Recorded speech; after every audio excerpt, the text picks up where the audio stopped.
जय श्री माधव आपण मन मो यूट्यूब चैनल तिलक जय श्री राम को देखुछनी आपण माने भी अपन भागवत पाठ करंतु त्रिसंध्या धारा रहंतु त्रिसंध्या करंतु। जय श्री माधव।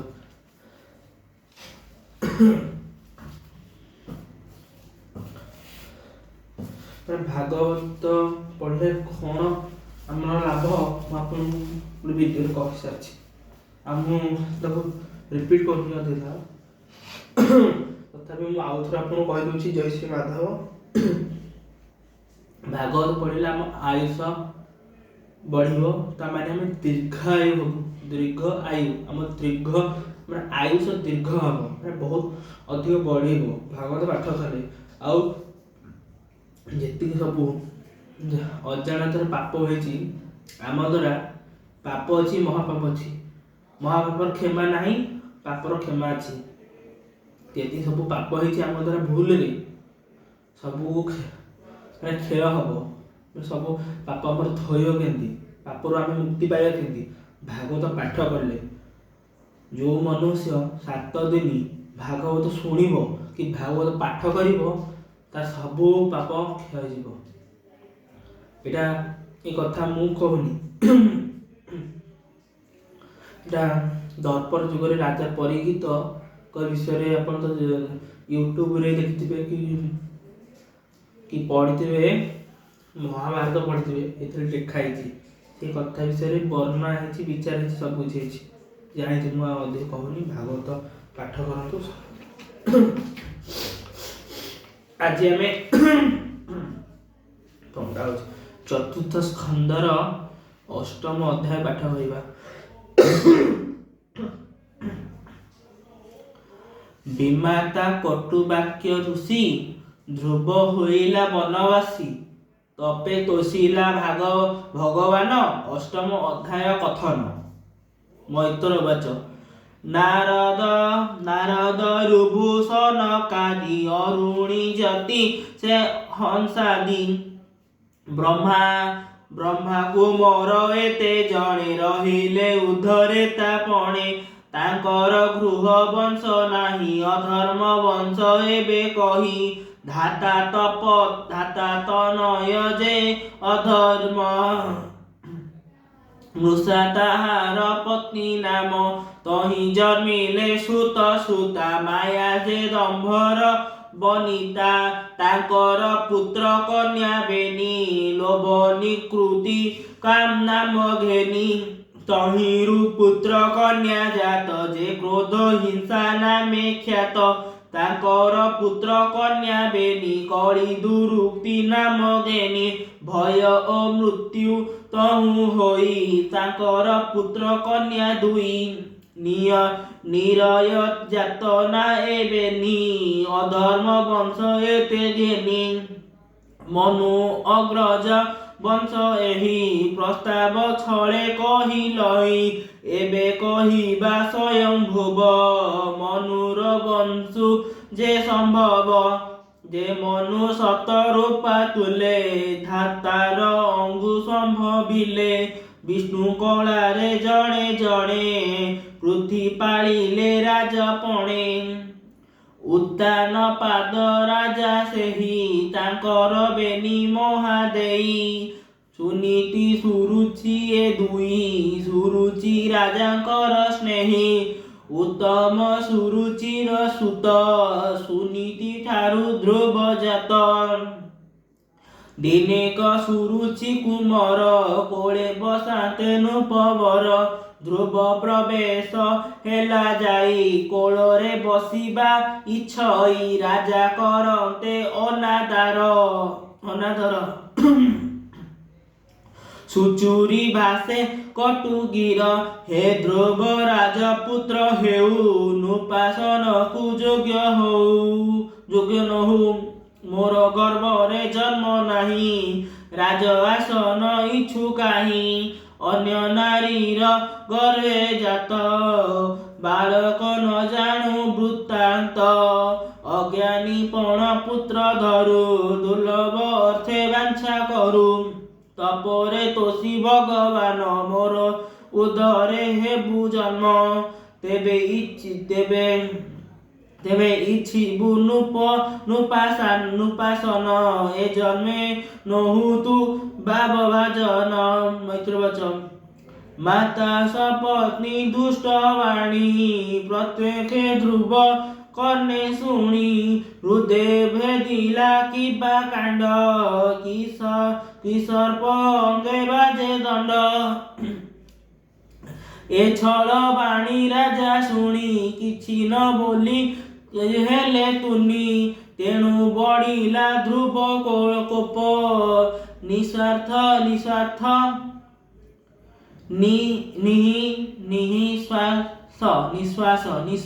ଛାଡ଼େ ଯେନେ ସର୍ପ ରାଜା ନିକଟୁ ଧ୍ରୁବ ଗଲା ନିଜ ସଦନେ ସେ ମିଳିଲା ରୋଦନ କରି କ୍ରୋଧ ଧବରେ ମିଳିଲା ମାତାର ଛାମୁରେ ମାତା ସ୍ୱପୁତ୍ର ମୁଖ ଚାହିଁ ସମ୍ଭ୍ରମେ କୋଳରେ ବସାଇ ସର୍ବଚରିତ ପଚାରିଲେ ଶୁଣି ସେ ବ୍ୟାକୁଳେ କାନ୍ଦିଲେ ପୁରଜନଙ୍କ ମୁଖୁ ଶୁଣିତି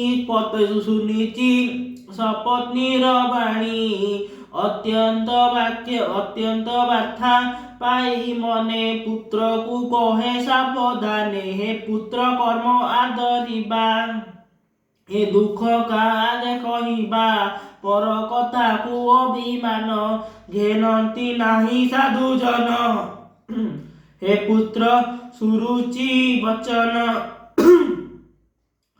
ତାହାକୁ ସତ୍ୟ କରି ଘେନ ଯାହା ସେ ମୋତେ ଦୁର୍ଭାଗିନୀ କହିଲା ହିଂସା ଭାବ ଘେନି ସେ କଥା ସତ୍ୟ ଏଣୁ କଲି ରାଜା ନ ବୋଲେ ଭାଜା ବୋଲି।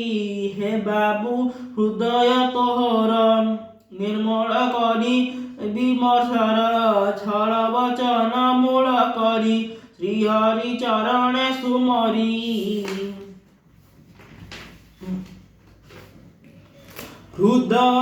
ହୃଦয়ে କର ଆରାଧନ ଯେବେ ତୁ ଇଚ୍ଛୁ ନୃପାସନ ଯେ ବିଶ୍ୱ ରକ୍ଷା ଇଚ୍ଛା କରେ ସଗୁଣେ ସତ ମୂର୍ତ୍ତି ଧରେ ପୂଜି ତାଙ୍କର ପଦ୍ମପାଦ ଧାତା ଲଭିଲା ବ୍ରହ୍ମାପଦ।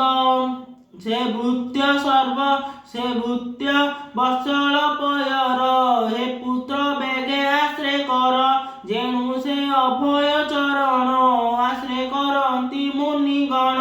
ତୁ ଏବେ ସର୍ବଧର୍ମ ତେଜ ପରମ ପୁରୁଷଙ୍କୁ ଭଜ ସେ ପଦ୍ମ ନେତ୍ର ବିନା କେହି ଦୁଃଖ ହରନ୍ତା ତୋର ନାହିଁ।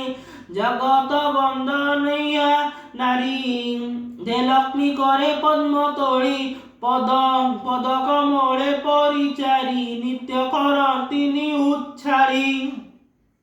ସେ ପଦ୍ମ ପାଦେ ଆଶ୍ରୟ କର ସମସ୍ତ ତାପ ହେବ ଦୂର ଏମନ୍ତ ମାତା ବାକ୍ୟ ଶୁଣି ଧ୍ରୁବ ଅମୃତ ପ୍ରୟୋଗ ମଣି ସମସ୍ତ ଭୋଗ ତ୍ୟଜ୍ୟ କଲା ତକ୍ଷଣେ ଘରୁ ବାହାରିଲା ଧ୍ରୁବ ଚଳନ୍ତେ ମହାଋଷି ନାରଦ ପ୍ରବେଶିଲେ ଆସି ମାର୍ଗରେ ଧ୍ରୁବକୁ ଭେଟିଲେ ସନ୍ତୋଷେ ଆଶୀର୍ବାଦ କଲେ ଅଘନାଶନ ମୁନିକର ତକ୍ଷଣେ ଦେଲେ ଧ୍ରୁବ ଶିର କଲ୍ୟାଣ କରି ମୁନିବର ବଚନ କହନ୍ତି ମଧୁର। ନାରଦ ବଚ ଧନ୍ୟ କ୍ଷତ୍ରିୟଙ୍କ ସ୍ୱଭାବ କିଞ୍ଚିତେ ଲଭି ମାନଭଙ୍ଗ ବାଳକ ରୁଦନ ଶଶି ସହିଲା ଛଳେ ଯା ବିମାତା କହିଲା ଏହା ବିଚାରି ମହାଋଷି ଧ୍ରୁବକୁ ମଞ୍ଜୁ ବାଣୀ ଭାସି। ହେ ପୁତ୍ର ବାଳୁତେ କି ଜାଣି ମାନ କି ଅପମାନ ପୁଣି ବାଳକ ଅବସ୍ଥା ଯେତେକ ସେ କାଳେ ଖେଳ କୌତୁକ ବାଳକଙ୍କର ଏହି ଭାବ ନଘେନି ମାନ ପରାଭବ।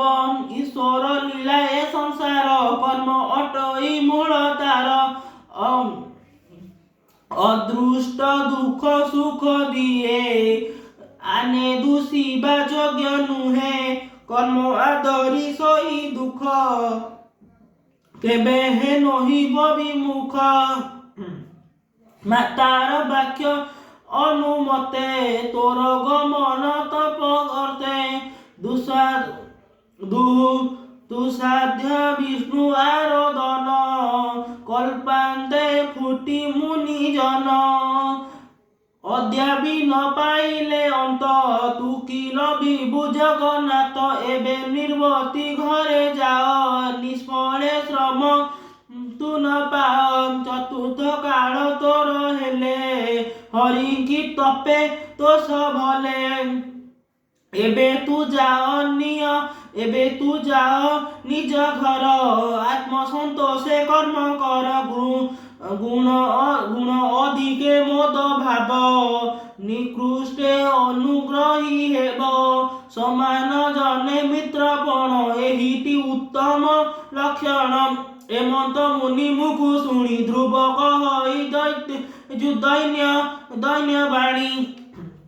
हे ମହାଋଷି ତୁମ୍ଭ ବାକ୍ୟ ଏ ସର୍ବ ସତ୍ୟଟି ପ୍ରତ୍ୟକ୍ଷ। ସୁରୁଚି ବାଣୀ ଶରାଘାତ ବଳେ ମୋ ହୃଦ ବ୍ୟାକୁଳିତ। ତହିଁ ତୁମ୍ଭର ବାକ୍ୟ ସାର ନ ରହେ ଦୋଷ ନାହିଁ ମୋର। କ୍ଷତ୍ରିୟ କୂଳେ ହୋଇ ଜାତ ଏ ସହୁ କଟୁ ବାକ୍ୟ ଘାତ। ତ୍ରିଲୋକ ପରିତ୍ରାଣ ଅର୍ଥେ ତୁମ୍ଭ ଭ୍ରମଣ ଏ ଜଗତେ। ସଧର୍ମ ଉପଦେଶ ଦେଇ ହେ ଋଷି ମତେ କର ତ୍ରାହି। ମାତୃବାଚ ଏମତେ ଧ୍ରୁବ ବାକ୍ୟ ଶୁଣି ତାର ହୃଦୟ ମୁନି ଜାଣି। କୃପା ଅମୃତ ଆର୍ଦ୍ର ବାଣୀ ଆନନ୍ଦ ମନେ ଋଷି ଭଣି। ନାରଦ ବାଚ ଜନନୀ ବାକ୍ୟ ମାର୍ଗ ତୋର ନିଶ୍ଚେ ହରିକି ଆଶ୍ରୟ କର। ସେ ଧର୍ମ ଅର୍ଥ କାମ ମୁଖ୍ୟ ବାଞ୍ଛା ଯେ କରନ୍ତି ପ୍ରତ୍ୟକ୍ଷ। ତାଙ୍କର ଶ୍ରୀହରି ଚରଣ ବିନୁ କାହିଁକି ପରିତ୍ରାଣ। ତେଣୁ ତୁ ଯାଅ ସୁମଙ୍ଗଳେ ପବିତ୍ର ଯମୁନାର କୂଳେ। ତହିଁ ସୁପୁଣ୍ୟ ଧନୁବନ ଯହିଁ ବିଜୟ ଭଗବାନ। ତହିଁ ତ୍ରିକାଳ ସ୍ନାନ କରି କାଳିନ୍ଦୀ ଜଳେ ସନ୍ଧ୍ୟା ସାରି। କରିବୁ ନିଜାସନ ଶୁଦ୍ଧି ତହିଁରେ ପ୍ରାଣାୟାମ ବିଧି। ପୁରକ କୁମ୍ଭକ ରେଚକ ବାୟୁରୋଧନେ ସୁବିବେକ। ଅଳପ ସାଧନ ମନରେ କରି ଗୁରୁ ଧ୍ୟାନ। ହୃଦୟ ନିର୍ମଳ କରିବୁ ମାନ ଚଞ୍ଚଳ ନ କରିବୁ। ଏମତେ ହୃଦୟ କରି ଭାବ ଧ୍ୟାନ କରିବୁ ବାସୁଦେବ। ପ୍ରସନ୍ନ ସୁମୁଖ ସନୟନ ସୁନ୍ଦର ଭୁରୁ ଚାରୁ କର୍ଣ୍ଣ। ସୁନାସ କପୋଳ ସୁନ୍ଦର ତରୁଣ ଅପାଙ୍ଗ ମଧୁର। ଅରୁଣ ଓଷ୍ଠ ନେତ୍ର ବେନି ଶରଣାଗତେ କୃପା ଦାନି। ନବୀନ ମେଘ ପ୍ରାୟ ଅଭା ଶ୍ରୀବସ୍ତ୍ର ଚିହ୍ନ ହୃଦେ ଶୋଭା। ବନମାଳାଏ ହୃଦେ ଶୋହେ ପୁରୁଷ ରୂପେ ମନ ମୋହେ। କିରୀଟ କୁଣ୍ଡଳ କେଉର ବଳୟ କୌସ୍ତୁଭ ସୁନ୍ଦର। ପୀତବସନ ପରିଧାନ କଟି ମେଖଳା ଶୋଭମାନ। ନୂପୁର ରଙ୍ଗ ପଦେ ଶୋହେ ଜନନୟନ ମନ ମୋହେ। ବେନି ପାଦରେ ନଖ ଶ୍ରେଣୀ ଭକ୍ତ ହୃଦୟ ଚିନ୍ତାମଣି। କରୁଣ ମିଶା ଅନୁରାଗ କଟାକ୍ଷେ ବଦନ ସୁଭଗ। ଅଳପ ହାସ୍ୟ ଶୋଭମାନ ମନ ନିଶ୍ଚଳେ କର ଧ୍ୟାନ। ଏମତେ ଧ୍ୟାନ କରି ସ୍ଥିର ଶୁଣ କହିବା ମନ୍ତ୍ର ସାର। ଯେ ମନ୍ତ୍ର ଜପି ସାତ ଦିନେ ପୁରୁଷ ଦେବତାଙ୍କୁ ଚିହ୍ନେ। ଓಂ ନମୋ ଭଗବତେ ବାସୁଦେବାୟ। ଏ ମନ୍ତ୍ରେ ଉପଚାର ଦେବ ପୁଜିବ ତା ମାନେ ଓମ୍ ନମୋ ଭଗବତେ ବାସୁଦେବାୟ ତା ମାନେ ଏ ମନ୍ତ୍ର ଉପଚାର ଦେବ। ଏ ମନ୍ତ୍ରର ବହୁ ଶକ୍ତି ଅଛି। ଏ ମନ୍ତ୍ର ଉପଚାର କରିବ, ହୃଦୟରେ ବିଷ୍ଣୁଙ୍କୁ ପୂଜିବ, ମାନେ ବିଷ୍ଣୁଙ୍କୁ ମିଛ ମିଛ ପୂଜା କରିବନି। ଓମ୍ ନମୋ ଭଗବତେ ବାସୁଦେବାୟ ନମଃ। ଏଇ ନାମ ପ୍ରହ୍ଲାଦ ସିଏ ପାଠ କରିକି ମାନେ ଇନ୍ଦ୍ରପଦ ମହାପ୍ରଭୁ ତାକୁ ଦେଇଦେଲେ। ଏଇ ନାମ ପ୍ରହ୍ଲାଦ ତାଙ୍କ ଭକ୍ତ ବିଷ୍ଣୁଙ୍କର ଜଣେ ଭକ୍ତ ହିରଣ୍ୟାକ୍ଷର ପୁତ୍ର ତା ନାଁ ହେଲା ପ୍ରହ୍ଲାଦ। ସେ ପାଠ କରୁଥିଲା ବୋଲି ତା ବାପା ମାନେ ସେ ଗୋଟେ ରାକ୍ଷସ ଥିଲା। ସେ ରାକ୍ଷସ ଗୋଟେ ଯେହେତୁ ଜନ୍ମ ହେଇଛି ପୁଅ ଆଉ ତା ବାପା ରାକ୍ଷସ, କିନ୍ତୁ ସିଏ ଭଗବାନଙ୍କୁ ସିଏ ସବୁବେଳେ ମନରେ ଧାରଣ କରୁଥିଲା। ମନରେ କହୁଥିଲା ଓମ୍ ନମୋ ଭଗବତେ ବାସୁଦେବ, ବିଷ୍ଣୁଙ୍କ ନାମ ଜପୁଥିଲା, ନାରାୟଣ ନାମ ସବୁବେଳେ ବିଷ୍ଣୁ ବିଷ୍ଣୁ ବିଷ୍ଣୁ ବିଷ୍ଣୁଙ୍କର ନାମ ସବୁ ପାଠ କରୁଥିଲା। ଓମ୍ ନମୋ ଭଗବତେ ବାସୁଦେବ ଯୋଉଠି ବସିଲା ସେଇଠି ଧ୍ୟାନ କରୁଥିଲା ଓମ୍ ନମୋ ଭଗବତେ ବାସୁଦେବ ନମ। ଯେତେବେଳେ ସିଏ ଗୁରୁକୁଳକୁ ଯାଉଥିଲା ପାଠ କରିବାକୁ ସେତେବେଳେ ବି ଭଗବାନଙ୍କ ନାମ ସବୁବେଳେ ଭଗବାନଙ୍କ ନାମ ଓମ୍ ନମୋ ଭଗବତେ ବାସୁଦେବାୟ ନାମ। କେତେ ଶକ୍ତି, କେତେ ମହିମା ମହାପ୍ରଭୁଙ୍କର ଏଇ ନାମରେ ବହୁତ ଶକ୍ତି ଅଛି। ଭାଇମାନେ ଆପଣମାନେ ଜାଣିନାହାନ୍ତି କିନ୍ତୁ ବହୁତ ଶକ୍ତି ମହାପ୍ରଭୁଙ୍କର ନାମରେ ଅଛି। ସବୁ ନାମରେ ଶକ୍ତି ଅଛି। ଯଦି ନାମ ସାଧାରଣ ଭକ୍ତ ପାଠ କରେ ସେ ବୈକୁଣ୍ଠକୁ ବୈକୁଣ୍ଠ ତାକୁ ପ୍ରାପ୍ତ ହବ। ଏଇଟା ମିଛ ନୁହେଁ, ଏଇଟା ସତ ଜିନିଷ। ଆଉ ମୁଁ ମଧ୍ୟ କହିବି ଏଇ ପାଠ କରୁଥିଲା ବୋଲି ମାନେ ପ୍ରହ୍ଲାଦ ତା ବାପା ତାକୁ ପାହାଡ଼ରୁ ଫିଙ୍ଗିଦେଲା। ସୈନିକ ଲୋକ ତା ବାପା ତାକୁ ପକେଇନି, ତା ବାପା ସୈନିକ ମାନଙ୍କୁ କହିଲା ତାକୁ ପାହାଡ଼ରୁ ଖସେଇ ଦିଅ। ସେ ସବୁବେଳେ କଣ ବିଷ୍ଣୁଙ୍କ ନାମ ଜପୁଛି, ଯେମିତି ଖରାପ କରି ବିଷ୍ଣୁଙ୍କର ସିଏ ମାନେ ଶତ୍ରୁ ମାନେ ରାକ୍ଷସ ମାନେ ଯେହେତୁ ଦେବତା ମାନଙ୍କ ଶତ୍ରୁ, ସେଥିପାଇଁ ସେ ବିଷ୍ଣୁ ଅଧିକ ଆଉ ତାର ଅଧିକ ତାଙ୍କ ଶତ୍ରୁ କରୁଥିଲା। କାହିଁକି ଜାଣି ମୁଁ ଜାଣିନି, କିନ୍ତୁ ସିଏ ଏମିତି କହିଲା। ତା ବାପା ତ ମାନେ ସେ ନିଜେ କହୁଥିଲା ତା ବାପା ମୁଁ ତ ଭଗବାନ, ତୁ ମୋତେ ନ ଡାକିକି ମୋ ନାଁ ସ୍ମରଣ କରି ମୋତେ ନ ଡାକିକି ତୁ ମାନେ ସେ ବିଷ୍ଣୁଙ୍କର ନାମ ପାଠ କରୁଛୁ, ସେ ଛଳ କପଟ ତମେ କହୁଛୁ, ମାନେ ତା ନାଁ ତା ଜପୁଛୁ ଏମିତି କହିଲେ। କିନ୍ତୁ ସତରେ ନୁହଁ, ବିଷ୍ଣୁ ହିଁ ସବୁ କିଛି। ସବୁ ଦେଖନ୍ତୁ ମୁଁ ବିଷ୍ଣୁଙ୍କୁ କାହିଁକି ସବୁଠାରୁ ଶ୍ରେଷ୍ଠ କହୁଛି, କାହିଁକି ନା ବିଷ୍ଣୁ ଆଉ ପ୍ରଭୁ ଶମ୍ଭୁ ମାନେ ଭଗବାନ ଶିବ ଶଙ୍କର ସେ ଗୋଟେ, ଆଉ ସେ ଗୋଟେ ଦି ଜଣ ସମାନ, ତାଙ୍କୁ ଭେଦଭାବ କେହି କରନ୍ତୁ ନାହିଁ।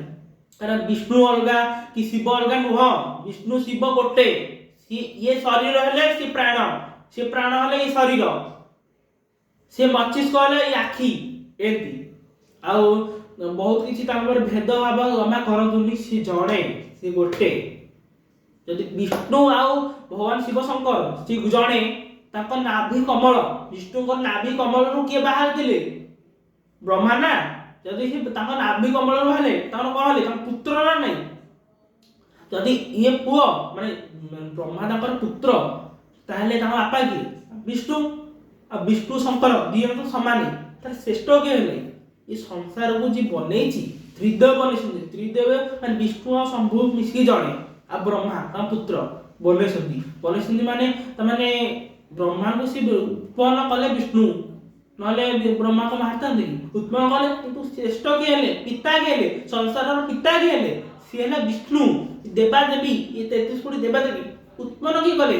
ଯେତେବେଳେ ସଂସାର ନଥିଲା, ସଂସାର ମାନେ ଗଢି ନଥିଲା, ପୃଥିବୀ ତିଆରି ନଥିଲା, ଗ୍ରହ ନକ୍ଷତ୍ର କେତେ କଣ ସବୁ ତିଆରି ନଥିଲା, ସେତେବେଳେ ବିଷ୍ଣୁ ହିଁ ପ୍ରଥମ ଥିଲେ। ଆଉ ବିଷ୍ଣୁ ଆଉ ପ୍ରଭୁ ଶିବ ଶଙ୍କର ଦି ଜଣ ଯେହେତୁ ଗୋଟେ ଇଏରେ ଅଛନ୍ତି, ଆଉ ସେ ଅର୍ଦ୍ଧନାରୀଶ୍ୱର ବି ହେଇଥିଲେ। ନା ଖାଲି ଶିବ ଶଙ୍କର ଖାଲି ବା ପାର୍ବତୀଙ୍କ ସହିତ ଖାଲି ଅର୍ଦ୍ଧନାରୀଶ୍ୱର ରୂପ ଧାରଣ କରିନଥିଲେ। ବିଷ୍ଣୁଙ୍କର ଆଉ ଇଏ ମାନେ ଯୋଉ ପ୍ରଭୁ ଶିବ ଶଙ୍କର ଆଉ ବିଷ୍ଣୁ ଦି ଜଣ ମିଶିକି ଅର୍ଦ୍ଧନାରୀଶ୍ୱର ବି ହେଇଥିଲେ। ଆଉ ତାଙ୍କର ବିଷ୍ଣୁ ହନୁମାନଙ୍କର ଗୋଟେ ବି ଅବତାର ଅଛି, ସିଏ ମାନେ ଅର୍ଦ୍ଧନାରୀଶ୍ୱର ବି ହେଇଛନ୍ତି।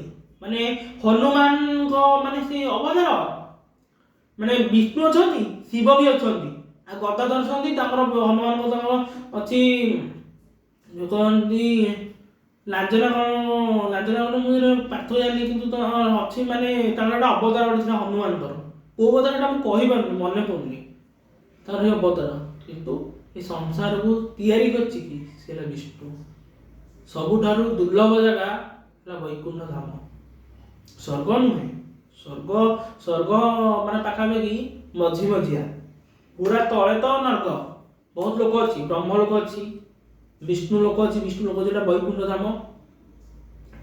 ଆଉ ଗୋଟେ ଅଛି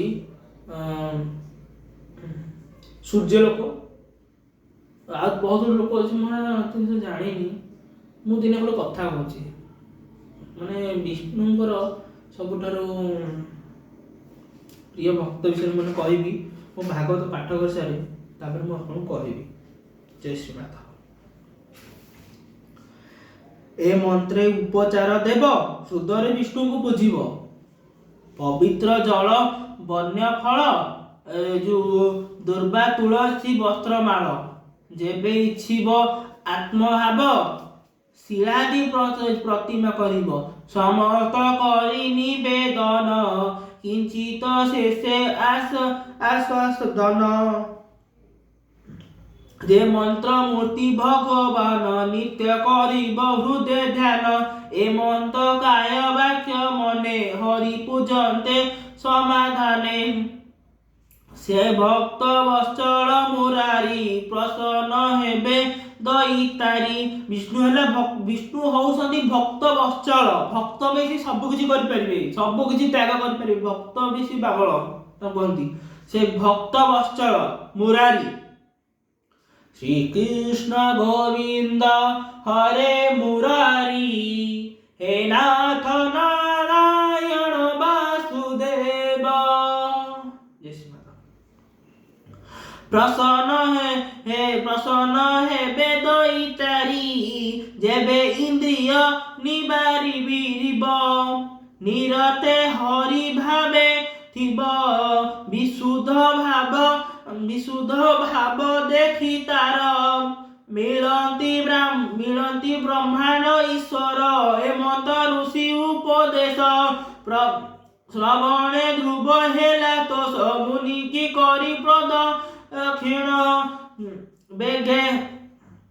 बेगे से गला मधुबन नारद तक्षणे चलिले राजार पुरे प्रवेशिले नृपति देखिले नारद बेगे पूजिले ऋषि पाद नारद आसने बसिले राजा को चाहि पचारिले राजन किस कर ध्यान सुखी जी तुमर बदन किबा सफल नहे धर्म दियबा पुणी अर्थ काम राजा उवाच राजा बोलती मुनि श्रेष्ठ मोर होइछि पुत्र कष्ट विमाता वाक्य न सहिला मो पुत्र घरु केसे गला माता सहिले नाही घरे तेणु मु व्याकुल मनरे 5 बरस बय तार देखि डरिब बन घोर पथ समरे बने जीव क्षुधा आकुळे सोइतिब ताहाकु देखि बन जीव व्याघ्र जे निश्चय भक्षिब मु बड़ दुष्ट पण कली पुत्र को केळे कोळे न धइली 30 वर्षरे अज्ञ बाब तेणु लभिली पराभव।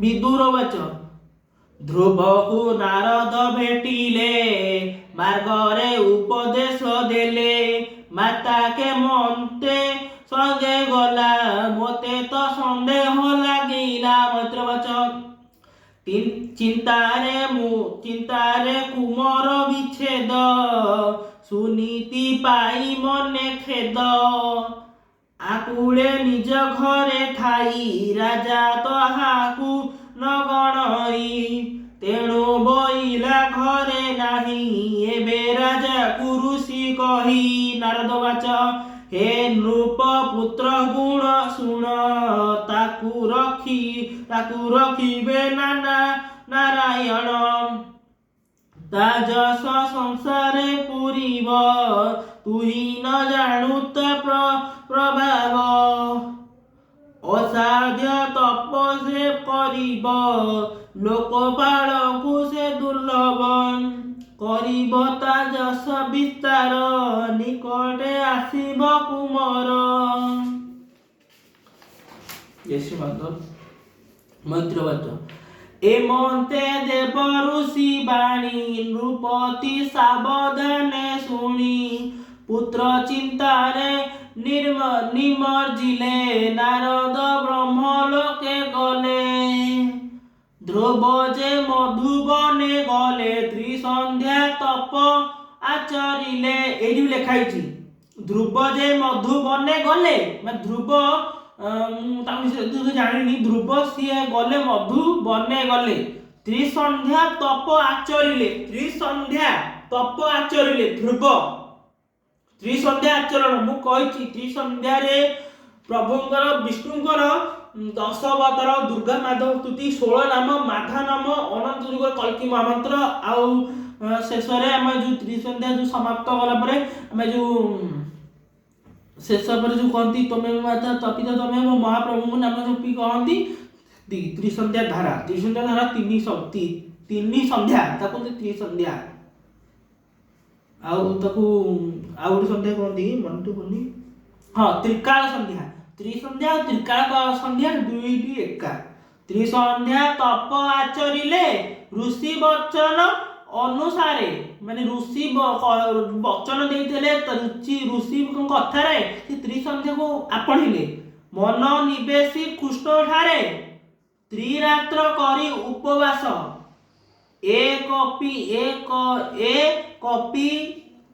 କପିର୍ଥ କରି ଗ୍ରାସ, ପୁଣି ତ୍ରିରାତ୍ର ଆନସନ, ବଦରି ଫଳେକ ଯୋଉ ଭୋଜନ, ଏମନ୍ତେ ଦ୍ୱିତୀୟ ମାସରେ ଷଟ ଦିନ ଅନ୍ତରେ କାଳର ବାଳକ ତୃଣ ପତ୍ର ଗ୍ରାସ, କରୁ ସମ୍ପୂର୍ଣ୍ଣ ହେଲା ମାସ ତୃତୀୟ ମାସେ 9 ଦିନ, ସନ୍ତେ କରଇ ଜଳତା ପାନ ଚତୁର୍ଥ ମାସେ 12 ଦିନେ, ବାୟୁ ଭକ୍ଷଇ କୃଷ୍ଣ ଧ୍ୟାନେ, ପଞ୍ଚମ ମାସ ପ୍ରବେଶିଲା ନିଶ୍ୱାସ ନିରୋଧୀ ରହିଲା, ଏକ ପାଦରେ ଉଭା ହୋଇ ଅଙ୍ଗୁଷ୍ଠ ଆଗ୍ରେ ଭୂମି ଇଛୁ, ମନ ପବନ ଏକ କରି, ଇନ୍ଦ୍ରିୟ ଚେଷ୍ଟା ପରିହରି, ମହଦାଦିଙ୍କର ଆଧାର, ଯେ ପ୍ରଭୁ ପରମ ଈଶ୍ୱର ବ୍ରହ୍ମଧାରଣା ଆଚରିଲା, ଏ ତିନି ଭୁବନ କମ୍ପିଲା, ଧ୍ରୁବ ଅଙ୍ଗୁଷ୍ଠ ଅଗ୍ର ଲାଗି, ମହି ହୋଇଲା ଦୁଃଖ ବାଗି, ଅତିର ଭାବେ ନାବ ଜେନେ, ନିମଗ୍ନ ହୋଇ ଅଧମାନେ ଅତ୍ୟନ୍ତ ଦୃଢ଼େ କରି ଧ୍ୟାନ, ବିଶ୍ୱସ୍ୱରୂପୀ ଭଗବାନ ତ୍ରିଲୋକ ନିଶାସ ରୋଦନେ, ସ୍ୱର୍ଗେ କମ୍ପିଲେ ଦେବଗଣେ, ବିଷ୍ଣୁରେ ପଶିଲେ ଶରଣ, ଆରତେ ଡାକି ନାରାୟଣ ଦେବା ବୁଝୁଛୁ, ହେ ପ୍ରଭୁ ନ ଜାଣୁ କାରଣ, କିପା ନିଶ୍ୱାସ ନିରୋଧନ, ଏଠୁ ସୁରକ୍ଷା ତୁମେ କର, ଶରଣ ଗଲୁ ତ ପୟର, ଶ୍ରୀ ଭଗବାନ ବଚନ ଭୟ ନ କର, ସ୍ୱର୍ଗ ଲୋକ ତପସ୍ୟା କରଇ ବାଳକ, ଅତି କଠୋର ତପ କରେ ମର୍ତ୍ତ୍ୟ ଯମୁନା ନଦୀ ତୀରେ, ତାହାକୁ ନିବୃତ୍ତ କରାଇ ବାଞ୍ଛିତ ବର ଦେବୀ ମୁହିଁ, ଶୁଣି ଶ୍ରୀ ହରିର ବଚନ ଦେବେ ଧ୍ରୁବକୁ କଲେ ଧନ୍ୟ, ଉତ୍ତାନ ପାଦରାଜ ବଳା, ତପେ ବିଷ୍ଣୁଙ୍କୁ ବଶ କଲା, କହଇ ଦାସ ଜଗନ୍ନାଥ କୃଷ୍ଣ ମହିମା ଭାଗବତ, ଧ୍ରୁବ ହୃଦୟରେ ଚିନ୍ତେ ଯାହା, ସେ ପ୍ରଭୁ ମୋତେ ହେବେ ସାହା, ଇତି ଶ୍ରୀମଦ୍ ଭାଗବତେ ମହାପୁରାଣେ ପାରମହଂସ୍ୟାଂ ସଂହିତାୟାଂ ଚତୁର୍ଥ ସ୍କନ୍ଧେ ଧ୍ରୁବ ଚରିତ୍ରଂ ନାମ ଅଷ୍ଟମୋଧ୍ୟାୟଃ। ଜୟ ଶ୍ରୀ ମାଧବ, ଜୟ ଶ୍ରୀ ମାଧବ, ଜୟ ଶ୍ରୀ ମାଧବ। ଆଜି ଆମେ ଚତୁର୍ଥ ସ୍କନ୍ଧର ଅଷ୍ଟମ ଅଧ୍ୟାୟ ପାଠ କଲୁ। କାଲି ଆମେ ଚତୁର୍ଥ ସ୍କନ୍ଧର ନବମ ଅଧ୍ୟାୟ ପାଠ କରିବା।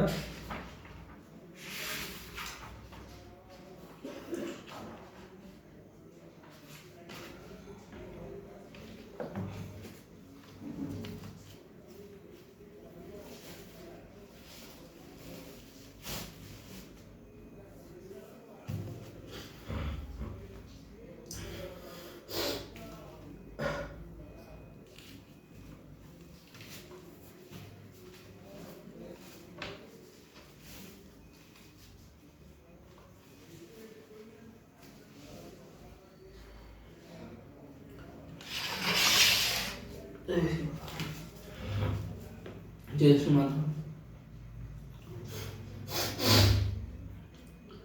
ମୁଁ ଆଜିର ବିଷୟରେ ଆଲୋଚନା କରିବି। ଆପଣମାନେ ବି ଜାଣିଥିବେ କୃଷ୍ଣ ସୁଦାମାଙ୍କର ସାଙ୍ଗସାଥି କେତେ ପ୍ରେମ ତାଙ୍କ ସାଙ୍ଗ ପ୍ରତି।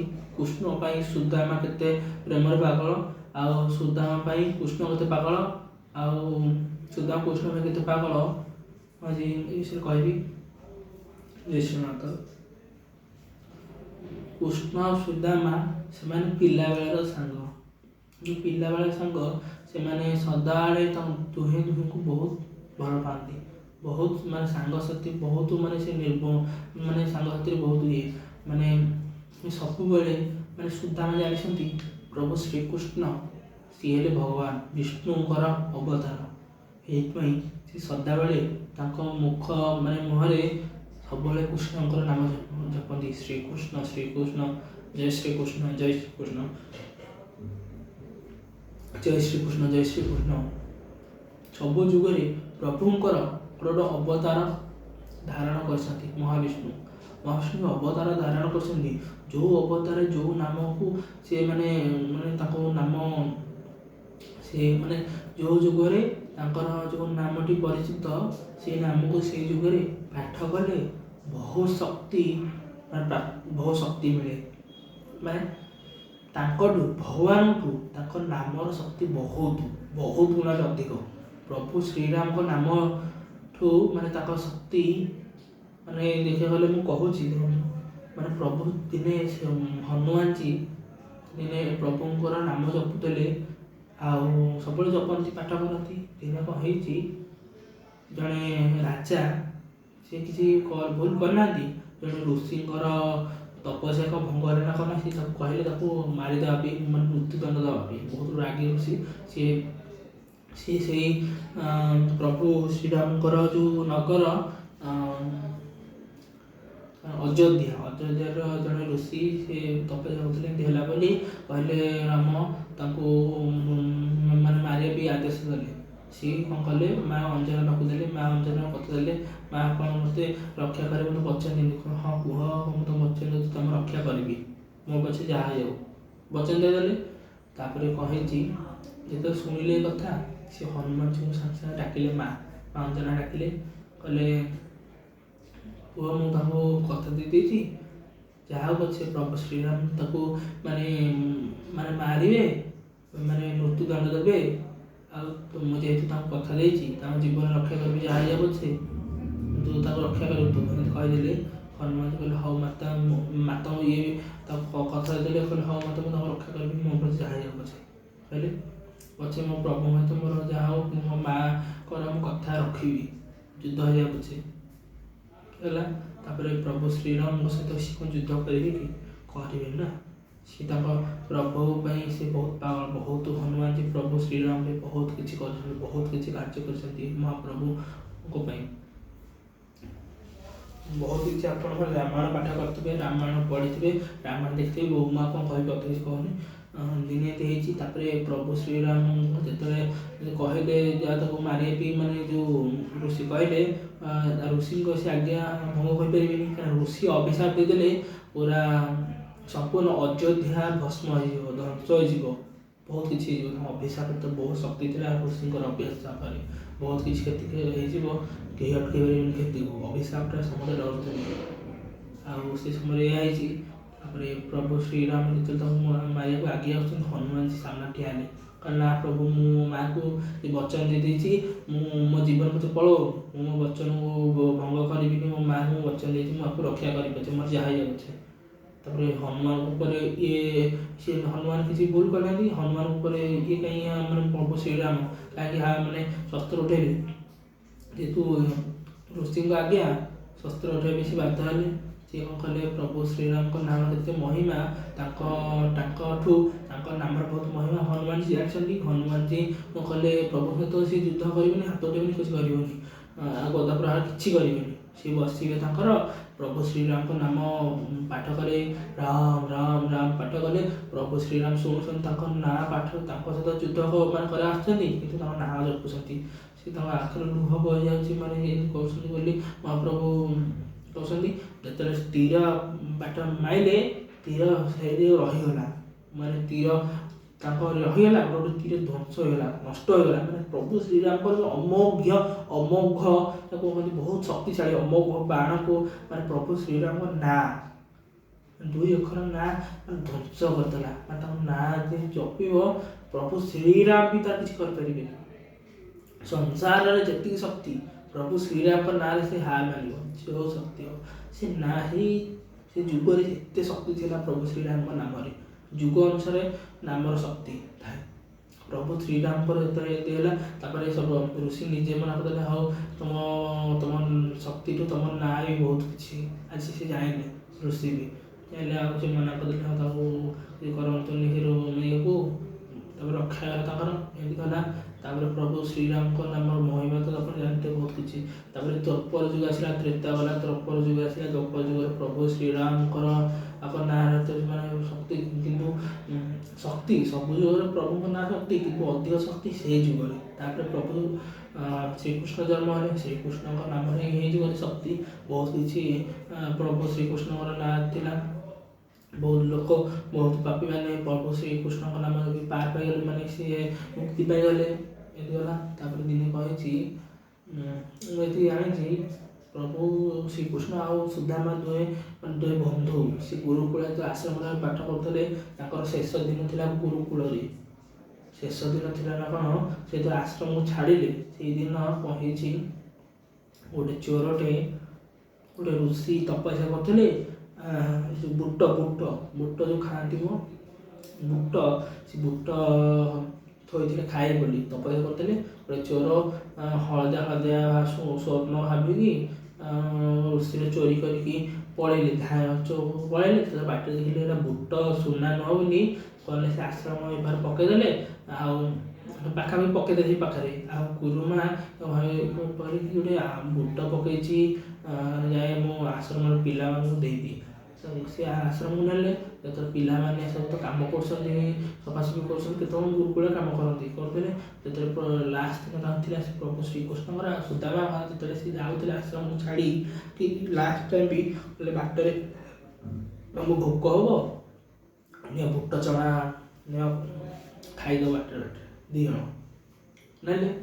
ତାପରେ ସୁଦାମା ଜାଣିଛନ୍ତି, ସୁଦାମା ସେ ସବୁ କିଛି ଜାଣିଛନ୍ତି, ମାନେ ଏଇଆ ହେଇଛି ବୋଲି ସେ ଜାଣି ଦେଇଥିଲେ। ତାପରେ ପ୍ରଭୁ ଶ୍ରୀକୃଷ୍ଣ ଯଦି ଖାଇବେ ସେ ବୁଟରୁ, ତାହେଲେ ସେ ଦରିଦ୍ର ହେଇଯିବେ, ମାନେ ସେ କମ୍ ବି ଏଇ ଦରିଦ୍ର ହେଇଯିବେ କଥାଟା ମଧ୍ୟ କହିଲେନି, ସରି।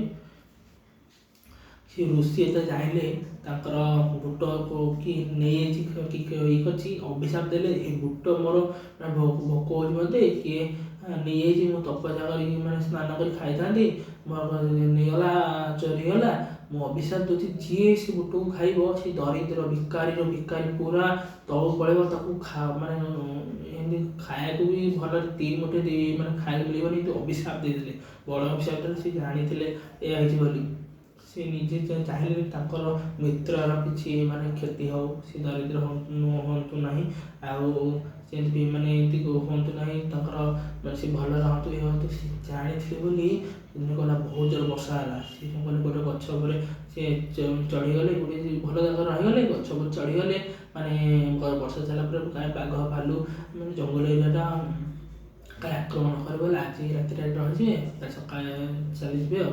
ତାପରେ ସିଏ କ'ଣ କଲେ, ସିଏ ବୁଟ ଯେଉଁ ଧରିକି ଗଲେ, ସୁଦାମା ଧରିଥିଲେ, ତାଙ୍କର ଯେଉଁ ପୁଟୁଳି ଯେଉଁ ଏଇ ଅଣ୍ଟା ପାଖରେ ଗୋଟେ ରଖନ୍ତି, ସେଇଠି ରଖିଥିଲେ ଗୋଟେ କନାକୁ ଦେଇକି। ତାପରେ ସେ କୃଷ୍ଣ ତଳେ ବସିଛନ୍ତି, ଆଉ ମାନେ ତଳେ କୃଷ୍ଣ ତଳେ, ମାନେ ସେ ଗୋଟେ ଗଛ ବି ଓହଳିଛନ୍ତି, କୃଷ୍ଣ ବି ଓହଳିଛନ୍ତି, ତାଙ୍କ ଉପରେ ସୁଦାମା ଓହଳିଛନ୍ତି।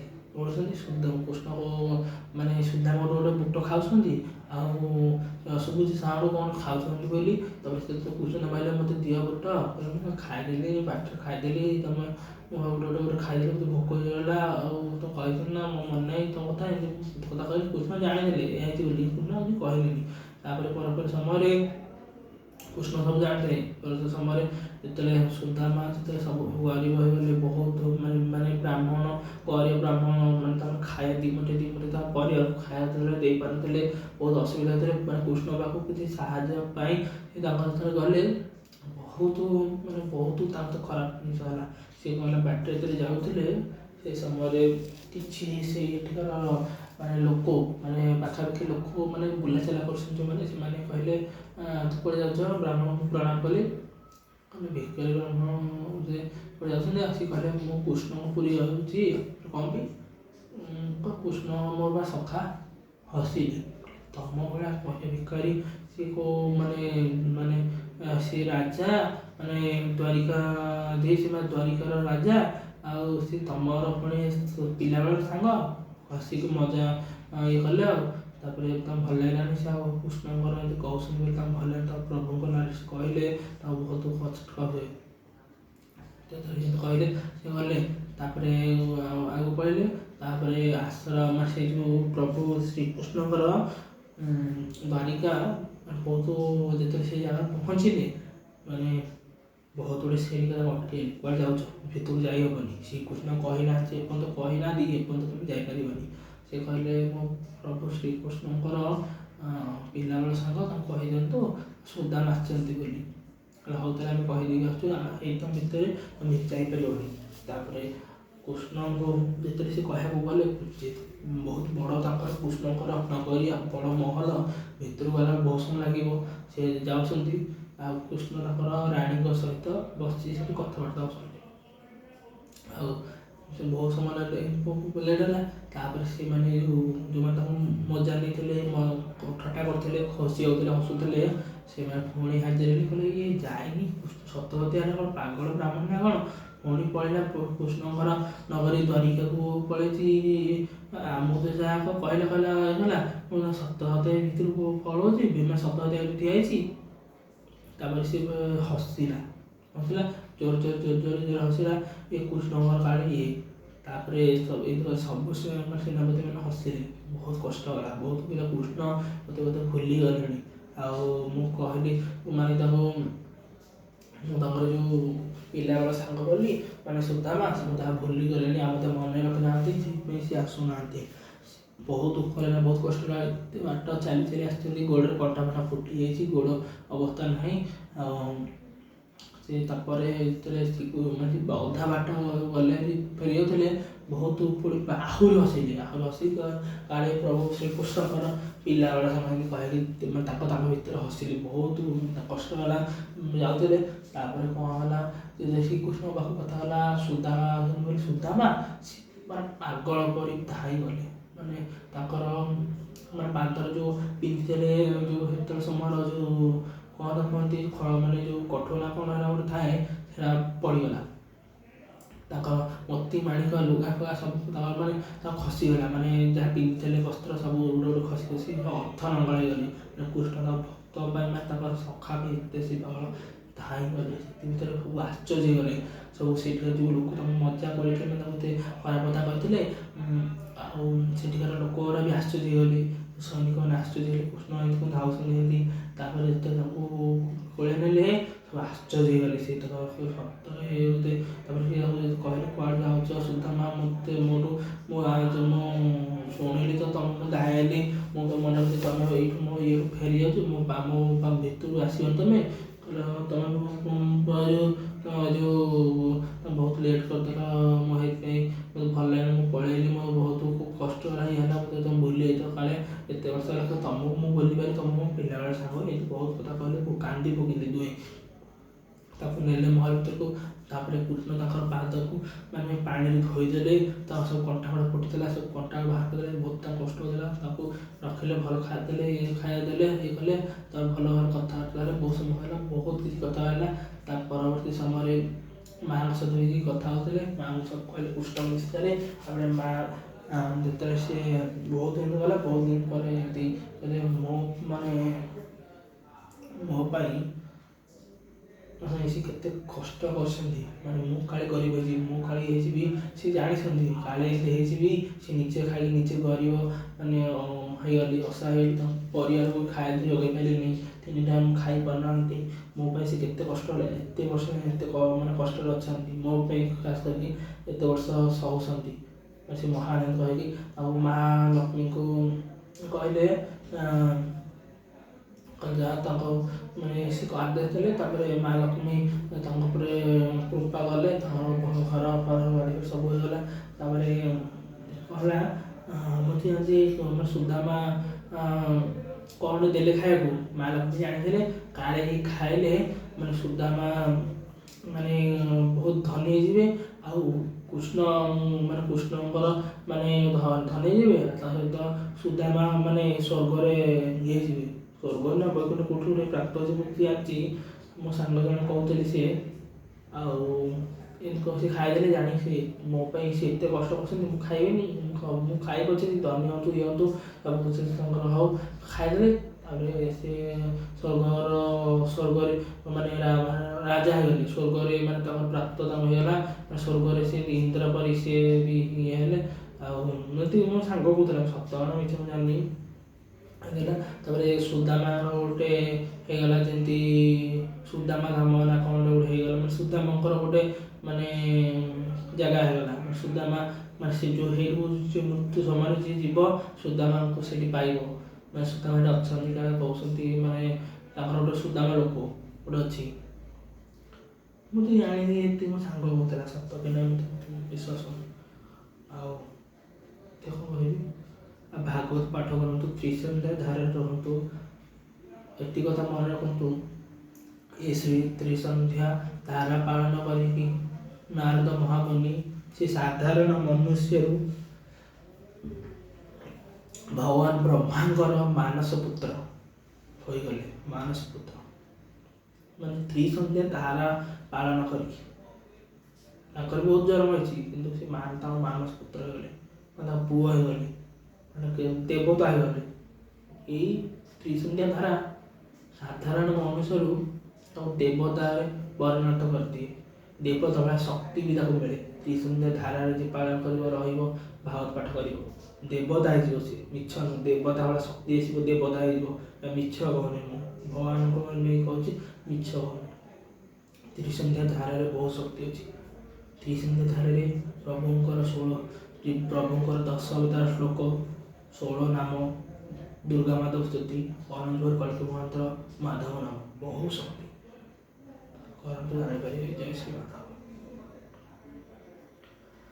त्वमेव माता च पिता त्वमेव विद्या द्रविणं त्वमेव सर्वं मम देव देव। त्वमेव माता च पिता त्वमेव बन्धु सखा त्वमेव विद्या द्रविणं त्वमेव सर्वं मम देव देव, त्वमेव सर्वं मम देव देव, त्वमेव सर्वं मम देव देव। नमो ब्रह्मणे देवाय ओ ब्रह्मणिताय च जगदीताय कृष्णाय गोविन्दाय नमो नमः। ओम अनंत कोटि विश्व ब्रह्मांडर नाथ परम ब्रह्म नारायण विष्णु कल्पना श्री श्री श्री माधव जय। ओम अनंत कोटि विश्व ब्रह्मांड परम ब्रह्म नारायण विष्णु कल्पना श्री श्री श्री सत्यानंद माधव जय। ओम अनंत कोटि विश्व ब्रह्मांडर नाथ परम ब्रह्म नारायण विष्णु कल्पना श्री श्री श्री सत्यानंद माधव जय। जगज्जननी मां महालक्ष्मी जय, जगज्जननी मां महालक्ष्मी जय, जगज्जननी मां महालक्ष्मी जय। माता वैष्णवी देवी जय, माता वैष्णवी देवी जय, माता वैष्णवी देवी जय। सर्वदेव देवी जय, सर्वदेव देवी जय, सर्वदेव देवी जय। सुधर्मा मामा संघ जय, सुधर्मा मामा संघ जय, सुधर्मा मामा संघ जय। सत्य सनातन धर्म जय, सत्य सनातन धर्म जय, सत्य सनातन धर्म जय। हे महाप्रभु शीघ्र पृथ्वी सत्य शांति जय हिमा धर्म संस्थापन करंतु भगवान प्रहरी हरि। हे महाप्रभु अपने इच्छा पर सनातन धर्म समय विश्रब्द हरि हरि। हे महाप्रभु भक्त महाप्रभु हरि हरि।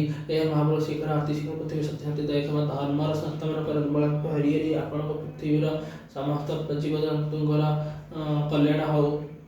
हे महाप्रभु आपण सृष्टिर कल्याण हो, आपण सदा सर्वदा पूर्ण हो। जय श्री माधव।